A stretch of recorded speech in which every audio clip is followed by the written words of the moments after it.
everyone, welcome back to another Sportfish Virtual Show video.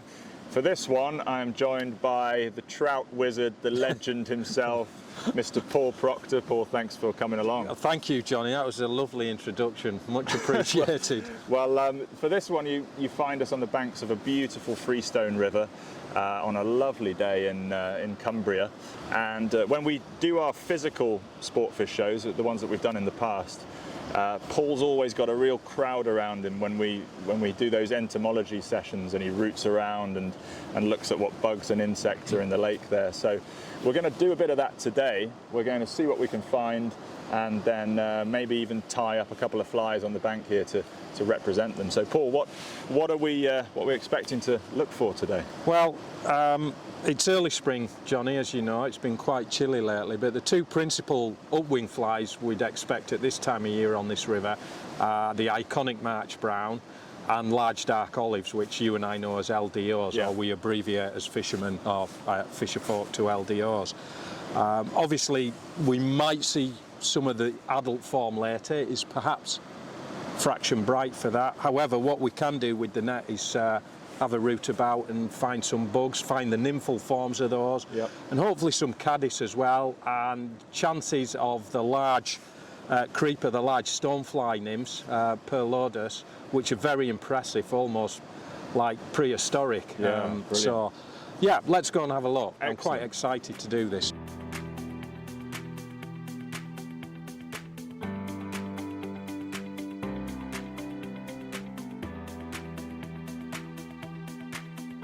Yeah, we've got a good sample there, so I think we'll take these back, have a look, and what this film is about is making that association with these bugs we're finding and fly selection at the end of the day.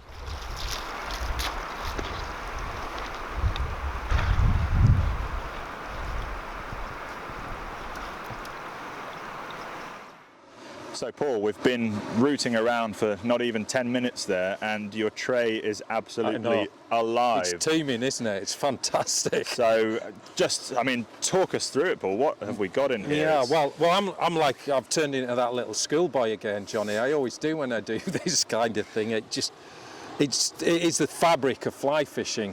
It's absolutely amazing for just trout what fishermen. Like literally a few minutes, and this tray is just like another planet. It is, isn't it? It's great. It is great. So, yeah, the dominant species we've got in here is the Bertis Nymph. We call it a Bertis Nymph. That's a generic term. Well, we also call it the agile darter, and you can see if I disturb them, Johnny, why we call them that. You can see them wiggle very, very quickly. And these are these small sort of light these slender green ones. Yeah, all these very slender ones. Now, a lot of these are going to be large dark olive nymphs. Some of them are going to be medium olives. You need to put them under the microscope to determine which is which. And let's be honest, Johnny, I can't remember the last time I saw a trout swimming around with a microscope. So we don't need to get too deep into that part of it. So we've got multiple species there, but at this stage of their nymph life, they all take that little sort of green darter type form. Absolutely. Yeah, the Bertis family, which Bertis rodani is the Latin name for the large dark olive. Then you've got your medium olives, Bertis scambus, for example. Then even falling into that generic group, if you like, is a much smaller, name's eluding me because we're on film, pale watery. There we go, right. It came out. Usually comes out at 2 o'clock in the morning, Johnny, when you're asleep. You sit upright and you go, it was the pale watery, you know, that kind of thing. So these actually will be available each month, and what you're seeing are different stages. When these molt, they call it an instar. And it's just like a snake molting its skin to grow, or reptiles, and they get bigger and bigger. You can tell when they're pretty mature, not necessarily off size, but the wing cases go quite dark in coloration, which the term we would use, they're ripe, which means they're ready to emerge. Right. And you said, Paul, that this is something that's about every month. So is this, because I know some insects are restricted to particular time or season of the year? Well, like I said earlier, the key species, the adult species we'd expect to see today emerging are March browns and large dark olives. But overlapping with them, we then have a iron blue duns, which I've seen a couple already this season, but it's not the window. I keep quite a strict diary on fishing. It's more to do with weather, water temperatures, right, okay, insects I see on a given day. And then overlapping with the iron blue duns, then come along the medium olives, and then you get a second clutch or brood of large dark olives later on in the year. Principally, they're seasonal to a degree, but each species, the season overlaps, if that makes sense. Yeah. So it's Which not is like why you get such a calendar of flies and how you fish throughout the season. Yeah. So what else have we got in here, Paul? Right. Well, we've got. I'm just going to liberate those little fellas there. We won't keep them any longer.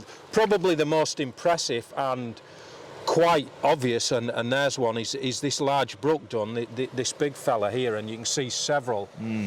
Just look at the profile on that. They're quite squat, and I always liken them to, well, just pop that there, to a racing car, you know, big surface area low down. And the reason for that, and that gives you some indication of where they live in the fast water, right, and they're quite aerodynamic in that the design, that the water pressure actually pushes them against the stones, right, so they can survive there. And you'll see they've actually got little gills on. And the reason these are moving about is because they rely on the water coming over the gills to produce oxygen. Right. The reason they're moving is to, in effect, make it feel like there's water going over the gills. The grazers, they'll feed on algae or on the underside of stones. I mean, you can see residue of algae there on this drying out stone. Right. So these, they're stunning, aren't they? Just look at that, it's gorgeous. And this is why I do this. I'm not a scientist. I'm principally, as you know, very nuts and bolts keen trout fisherman, but I do like that connection. I think it's important to make that connection about what we're finding here and fly selection. It gives us so many pointers. What I'm leading up to, Jonny, is the overriding factor of, whilst we don't need to know the Latin names because the trout don't, is they're an olivey, browny, mottled colour. And the message there for everybody is that don't feel compelled you need an exact imitation. That's why the hare's ear and the pheasant-tail nymph are so successful. They're just generic patterns. And why I guess a lot of people talk about the size and the shape being more important than the exact colour. Yeah, there is there's two stonefly nymphs there. Let's see if we can catch them, and you see, got one there. Yeah. There's another one. So I'm going to pass, there's 2 or 3 in there, which is quite nice. You'll see them.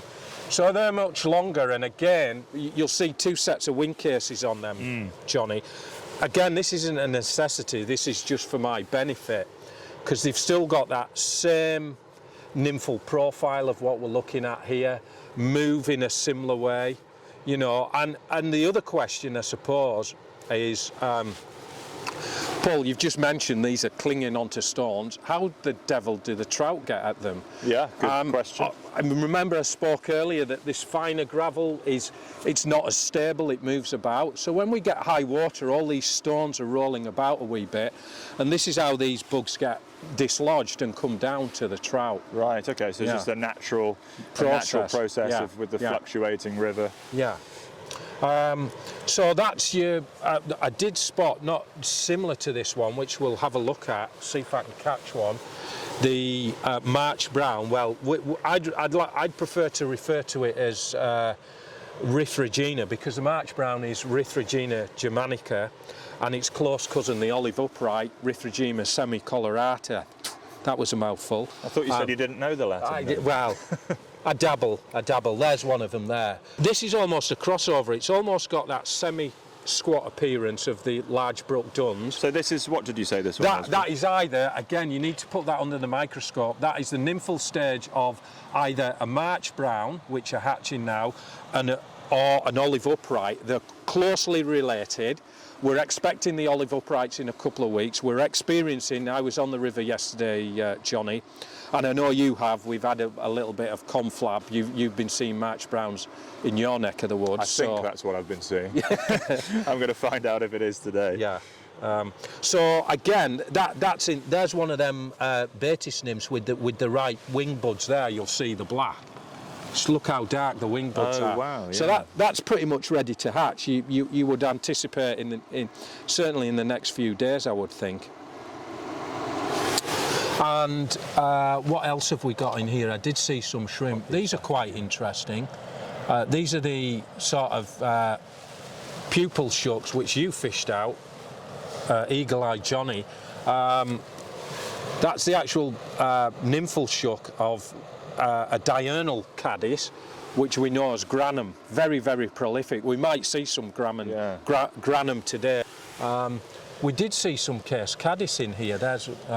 We've got one of those pupil shuck. That's a belter, is that? That's a great example. So you mentioned a free swimming caddis a little bit earlier. Yeah, but is that different from the sort of what I would term like the peeping caddis? Yeah, this is these construct. There's another one there. Look, if I am disappointed, I'm going to pop that in, Johnny. That's an older bud, if you like.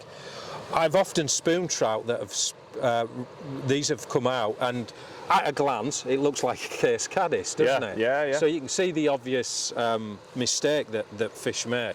I'm always fascinated, Paul, by the cased caddis. It's just an amazing creature. Because they're vulnerable, they're very soft tissued. They construct that case not only for protection, but it provides ballast, so it can anchor them to the stream bed, and also camouflage, because often the grubs, depending on the species, they're quite yellowy or olivey. A second ago. It's quite a pale white. Yeah, so they'd be obvious. Now that again, case in point, right here. That's just a stick, but that looks like a stick as well. You see what I mean? So they just blend in. It's a natural form of camouflage for them. I did expect us to find, which is a little bit disappointing, whilst we've got a good representation of upwing flies. To me, the key species that are missing are the free swimming caddis, the Hydropsyche and Rhycophila, which are basically like a larva, like a caterpillar. It's almost like the larval stage of this, except they don't construct a case. Hence why we call them free swimming, because they don't make a case. They live amongst the boulders. So you can see, and it's the same with the large brook duns and the Bertis.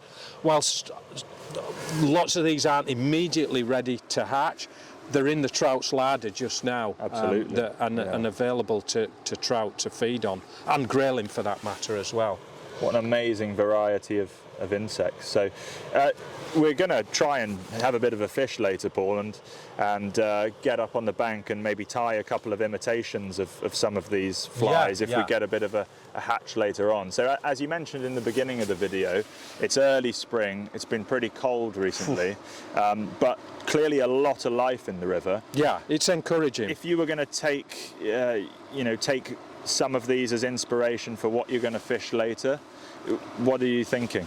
Well, we can tie a generic nymph to imitate these, and I'd like to tie an upwing dry fly just in case we get some flies hatching, fingers crossed.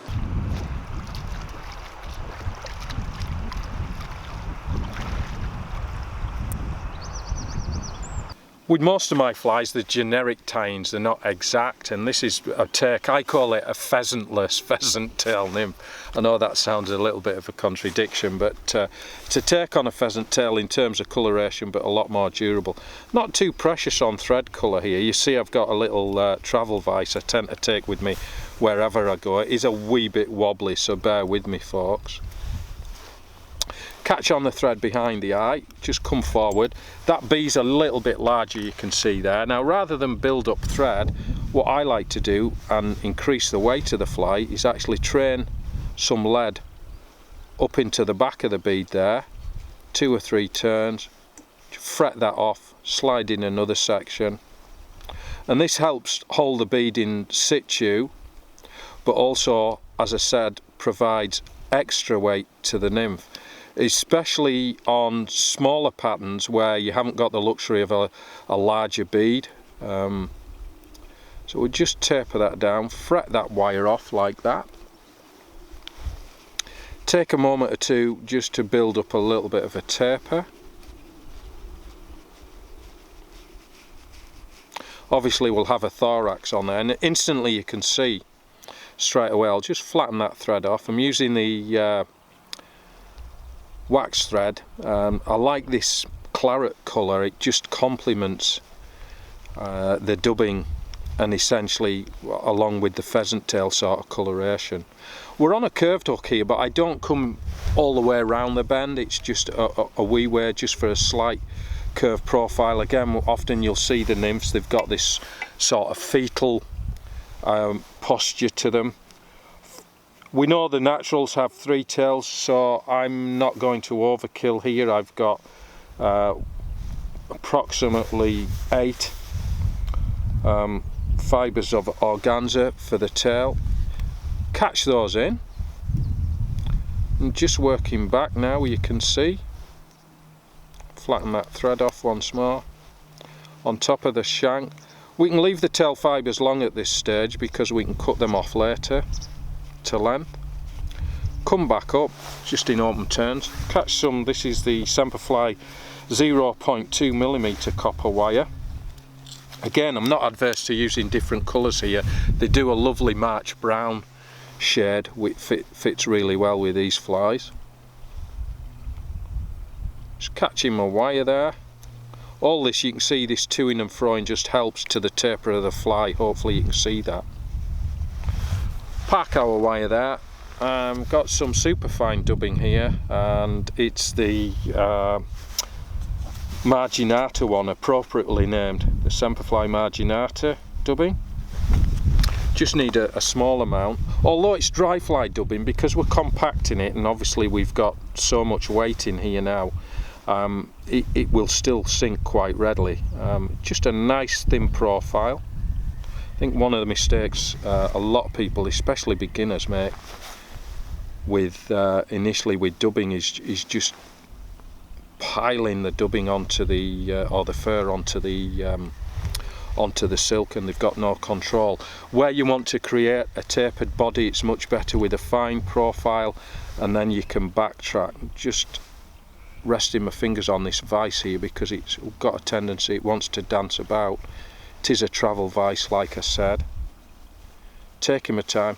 It's all about keeping it slim and compact so it instantly bites through the surface. Just a tip for you beginners, a mistake I made as a self-taught tyer was I used to use seal's fur because it was sold to me that seal's fur was the greatest thing ever, and it resembled blinking, well, a Brillo pad more than anything. I think I got the cheap, horrible stuff, and as soon as you put it on a fine fly, I mean, what was I thinking, Paul? Tying size 20 flies using seal's fur, and it just exploded on the hook with no sense of profile, slimness. I'm just taking a turn back there, bedding that dubbing down.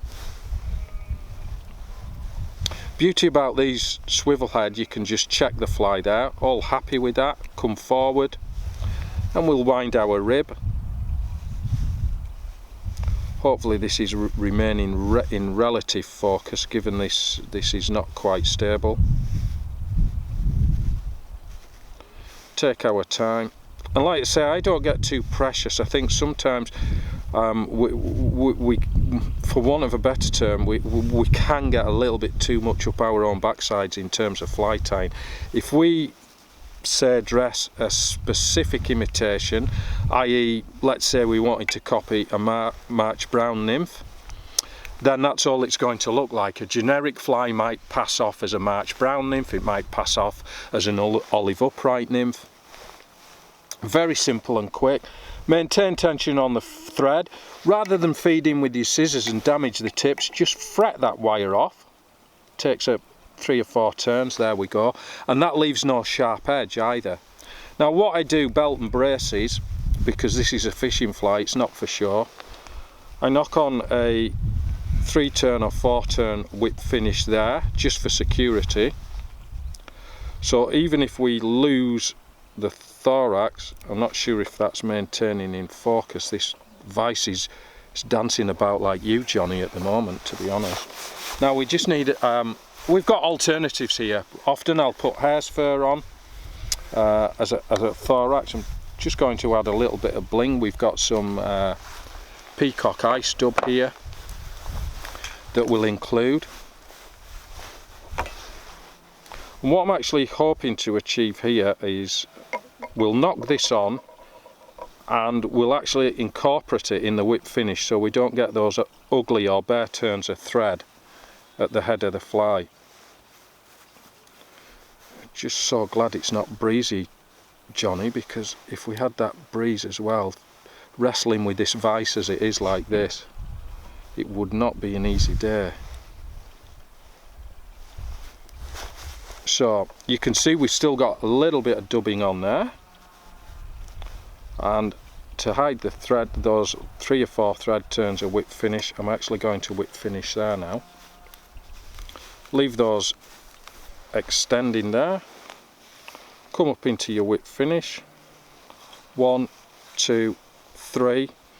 What I would usually do, and apologies folks, I've actually forgot it, but let's pretend I've dipped my dubbing needle into the varnish. I'll train it into there so a bead of dubbing is deposited on the loop, the whip finish loop catching up there, and just gets pulled into the right into the head of the fly there, so there's no need to go in with your varnish later. Again, a nice tip for beginners, and this is more to do with dry flies. I'm digressing. Often we feed in with our scissors, and when we get to delicate work we start wobbling like this and take a slice and half the hackle we've tied in disappears. Just take a wee V in your scissors there and just push against the thread like that. Okay, got one rogue fibre there, let's take that out of the equation. Cut our tail to length. I approximately like them about the length of the body of the fly.